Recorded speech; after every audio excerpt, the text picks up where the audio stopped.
Bom dia, presidente, mesa diretora, colegas.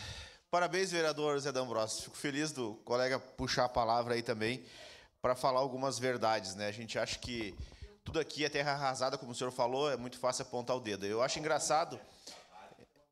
vamos separar o joio do trigo. E como...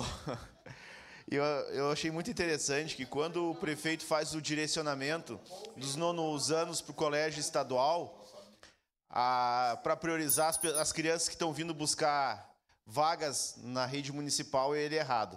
Aí agora ele fez a PPP da educação infantil para solucionar o problema de vagas, também está errado. Também não é a solução do problema.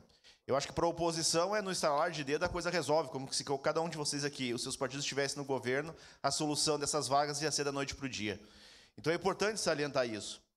E um outro problema também que foi resolvido na 409 era a questão das horas extras. O quanto se gastava por ano em horas extras, a Deus dará, à vontade. Mesmo se a necessidade, inclusive com ameaças de alguns servidores em relação a não trabalhar caso fosse cortado as horas extras. Um custo de milhões para os cofres do município. E que isso foi corrigido por uma iniciativa do governo municipal. Então tem sim que apontar as coisas positivas, não é terra arrasada, como o vereador Zé D'Ambrosio mesmo falou agora há pouco. Obrigado. Obrigado, vereador.